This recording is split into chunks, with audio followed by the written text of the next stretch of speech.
Opa, salve, salve, salve, galera ligada aqui no canal Rodrigo Oliveira, narrador. E a entrevista coletiva do Renato Portaluppi após a derrota para o Flamengo por 4-2. Lamentável, né? É sobre ela que nós vamos falar aqui no canal. Não se esqueça de se inscrever, deixar o seu like, curtir, comentar, compartilhar. Vamos juntos fazer esse canal crescer, bombar. Não só futebol de Pelotas, mas também do cotidiano, assuntos relevantes. A gente vai debater aqui no canal Rodrigo Oliveira, narrador. Vamos lá, pessoal. Ontem, após a derrota de 4-2 do Grêmio para a equipe do Flamengo, o técnico Renato Portaluppi foi para a entrevista coletiva e o Grêmio, né, utiliza um sistema de perguntas gravadas, né, não tem um contraponto da pergunta ao vivo, do questionamento ao vivo. Então, né, o Renato já vai para a sua entrevista coletiva preparado, sabendo o que ele vai enfrentar. Demora um pouquinho, né, a entrevista a chegar, então ele filtra aquilo que ele quer responder e às vezes ele acaba respondendo aquilo que não é perguntado. Eu lembro algumas entrevistas do técnico Rogério Zimmermann no Brasil também, né? A gente perguntava tal situação e ele respondia o que vinha na cabeça dele e não aquilo que a gente perguntava ou os questionamentos que os torcedores queriam saber, né? E mais ou menos o que acontece com o Renato Portaluppi, né? Ontem ele acabou deixando bem claro, né, as situações envolvendo o Grêmio, que o Grêmio entrou desinteressado na partida, que o Grêmio não entrou muito focado no jogo, e ele havia dito, né, após a partida contra o Internacional no último final de semana, que se o presidente Romildo Bolzan permitisse, ele já iria colocar o time de transição para esse jogo diante da equipe do Flamengo, né? Como o presidente acabou não permitindo, o Renato acabou colocando o time principal, sem o PP, que acabou sentindo problema no quadril, acabou ficando de fora. O PP também não tem feito muitas coisas para justificar uma titularidade incontestável. O jogador já está vendido, já vai lá pro Futebol Clube do Porto, também não está colocando o pé na dividida. Mas se viu, né, que o Grêmio entrou desinteressado, que o Grêmio não entrou focado no jogo, que o Grêmio não entrou 100%, né, apesar de ter saído na frente, né, isso configura um pouco de um roteiro que lembra 2019, 2009, lá no Maracanã, que o Flamengo toma o primeiro gol do Grêmio, gol do Robertson, e depois bate com meio desespero dos jogadores do Grêmio, eles discutem bastante, né, e depois o Flamengo conquista a virada dentro do campo. Mas ali era uma situação que, se o Grêmio ganhasse do Flamengo, o arquirrival diretamente seria campeão. Na partida de ontem, né, não tinha essa, não estava ligado diretamente. Por quê?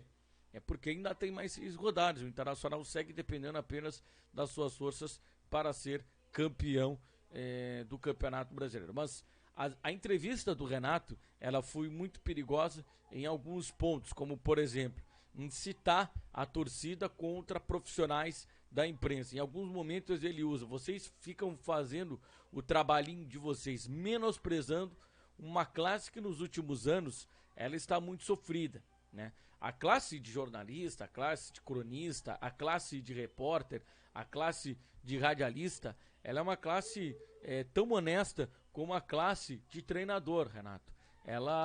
E é uma classe muito mais sofrida do que a classe que você defende, a classe de treinador.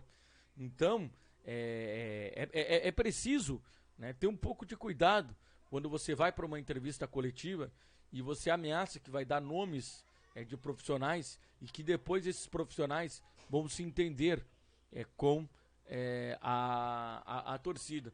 Isso é muito perigoso. Isso sai do campo de divergência que que o profissional Renato Portaluppi possa ter com cada profissional. E o Renato tem todo o direito de não concordar com aquilo que os profissionais falam, mas jamais ele tem o direito de ir para o microfone, um microfone tão potente de uma instituição tão grande como o Grêmio, e falar o que ele falou. Né, e falar o que ele falou. O Renato vai para as entrevistas coletivas, ele não dá mais as justificativas por que o Grêmio está perdendo, por que o desempenho do Grêmio tem sido pífio nos últimos jogos. Ele não teve a petulância, vamos dizer assim, de ir por uma entrevista coletiva e dizer que o futebol do Grêmio era o melhor futebol do Brasil. Ele inúmeras vezes foi para a coletiva e disse isso, que o melhor futebol do Brasil é o futebol do Grêmio. E o Grêmio tomou uma roda do Flamengo. Claro que a roda do Flamengo foi contribuída pelo desinteresse do Grêmio. O Grêmio não entrou interessado em vencer a equipe do Flamengo. Não que isso diretamente ajudaria o Internacional. Não, o Internacional tem 4 pontos à frente do Flamengo. O Internacional, mesmo perdendo o confronto direto para o Flamengo, ganhando todas as suas partidas, o Internacional fica na frente do Flamengo. E quem garante que o Flamengo na próxima rodada não vai tropeçar para o Sport fora de casa? Quem é que garante isso? Ninguém garante isso. Mas o fato é que ficou escancarado, ficou aberto para todo mundo, que o Renato não deu orientações para ganhar o jogo. Que o Renato entrou de corpo mole na partida.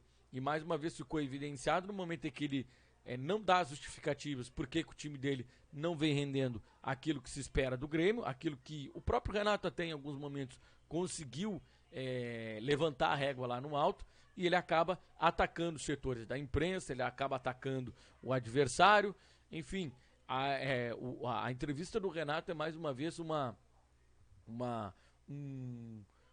como é que eu posso dizer, um manual do mal perdedor. É o manual do mal perdedor. É aquele cara que não admite que o adversário está melhor nesse momento e que o adversário pode conquistar um título de extrema relevância. O Renato está acreditando muito, está calçando muito o seu trabalho em 2020, que até o momento é ruim, na final da Copa do Brasil contra o Palmeiras. Você acha que o Palmeiras não vai querer ganhar a Copa do Brasil, não vai querer ganhar a Copa Libertadores? O Palmeiras vai ter uma decisão agora, no sábado, contra a equipe do Santos. Se não ganhar do Santos, vai entrar a milhão para tentar ganhar do Grêmio. E o Grêmio está acreditando tudo na Copa do Brasil, sendo que tem possibilidades de conquistar a vaga na Libertadores via Campeonato Brasileiro. Então, está entrando numa situação muito complicada e o Renato está atacando assim, ele está saindo com espingardas, com metralhadoras na entrevista coletiva, porque ele não tem uma outra alternativa caso o Grêmio fracasse na Copa do Brasil. Ele tá vendo que o time dele não tem condições, não tem fôlego para brigar por uma vaga na Libertadores da América. E olha que não é tão difícil assim. Ele não vai ter justificativas, não vai ter palavras para dizer, né, caso o Grêmio fique fora de uma Copa Libertadores da América. E repito, tá fácil pro Grêmio conquistar uma vaga na Libertadores da América, mas o Grêmio precisa, primeiro, entrar em campo focado e voltar a jogar aquele futebol que o Renato em algumas oportunidades disse que era o melhor futebol do Brasil. Hoje o Grêmio tem muita dificuldade, tem encontrado muitas dificuldades para jogar futebol. A gente viu explicitamente no Clássico Grenal, a gente viu no jogo contra o Atlético, fez um bom primeiro tempo, no segundo tempo o time naufragou. Aliás, só é o contrário, né? Fez um péssimo primeiro tempo e no segundo tempo se recuperou. No Grenal jogou apenas 15 minutos e merecidamente foi derrotado. E ontem até fez um primeiro tempo interessante, mas o Flamengo já tinha sido melhor. E no segundo tempo a gente viu que os jogadores do Grêmio literalmente tiraram o pé. Eles podem não admitir isso, mas que realmente eles tiraram o pé, não tiveram interesse, ficou nítido, né? Quem acompanha um mínimo de futebol por cerca de 10 anos, sabe? E eu já tô acompanhando o futebol há bastante tempo, né? Então a gente já sabe quando o cara realmente resolve tirar o pé de uma dividida e resolve não entrar com todo o interesse para uma partida, porque não vai resolver a vida dele, né? Mas pode ser que esses 3 pontos que o Grêmio deixou de ganhar na partida contra o Flamengo, lá no final, eles façam a total diferença, até porque o Grêmio até o momento não está garantido na Libertadores da América do próximo ano. Isso porque a Copa do Brasil ela vai ser disputada somente após o Campeonato Brasileiro. Então, muita coisa vai acontecer. Certo, galera? Não se esqueça de se inscrever no canal, deixar seu like, curtir, comentar, compartilhar. Se inscreva aqui conosco e vamos fazer aqui desse canal uma potência aqui no Rio Grande do Sul. Um abraço, até a próxima.